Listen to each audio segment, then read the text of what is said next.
What's going on, guys? My name is Ted, bringing you all another review today, this time for the LG Escape. It's a new phone coming out for AT&T, and it's a mid-range handset. And we're seeing a lot of these mid-range handsets recently because of the back-to-school season. Everyone's getting a new phone, it seems. Everyone's getting a smartphone. And the mid-range handsets are normally between free and $100 with the 2-year contract. This one's sitting right at $50 as of now.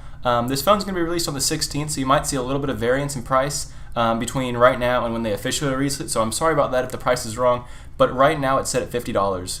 Let's get into this handset though, and what makes it a really good handset and pretty good for a mid-range device. The first thing that I really noticed about this device was its design. It's got a very, very sleek design, and running Android 4.0, which is Ice Cream Sandwich, is a very, very nice operating system. Not quite the best, not quite Jelly Bean, which is 4.1, one little benchmark higher, but it is a very nice design, very nice operating system, and a very good layout of a phone.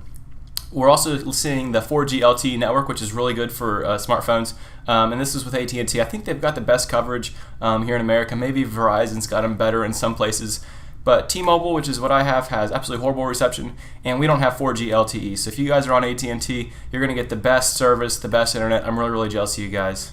Moving on to what's inside the phone, you're coming with a 1.2 GHz dual-core processor. This is pretty good. This is above average. I'd say that most phones these days are coming with the dual-core processors, which is something you didn't see like 3 or 4 months ago. It just shows you the evolution of technology. Mid-range phones are pretty much always coming standard now with a dual-core processor, which is really, really good. As far as your camera goes, you're seeing 5 megapixels, a little bit less than average. I'm actually not impressed by that. But you are getting 1080p HD recording, so if you're one of those guys who likes to go out and get a lot of video footage as opposed to camera footage with like photos and such, then the HD recording is top of the line. The camera itself, not quite top of the line, so it's really your call there. The one great selling feature of this phone is its battery life. It's got 2150 milliamp hour battery that comes stock with the phone, and that's very, very good considering the features of this phone. That's a bigger phone battery than the Galaxy S3, which is a much bigger screen and uses a lot more battery. So I think you're going to find that you're going to get a lot more than a day of battery out of this phone if you use it for normal purposes. Now, if you're sitting on there all day long on YouTube or on Temple Run playing your latest 3D game, you're going to notice the battery life will still drop quite rapidly. But that is enough battery. 2150 milliamp hours is enough battery to get you through a solid day of doing normal stuff on your phone with a little bit of playing games and checking your email, stuff like that as well. Moving on to the very important part of the phone, the display. It comes with a 4.3-inch display. Nothing spectacular there. It's a very mid-range display, which fits the mid-range phone. And it comes with the Gorilla Glass. So it's a much stronger protection of glass. I have Gorilla Glass on my phone. It hasn't cracked at all. Androids really don't crack, to be honest, so Gorilla Glass is top of the line.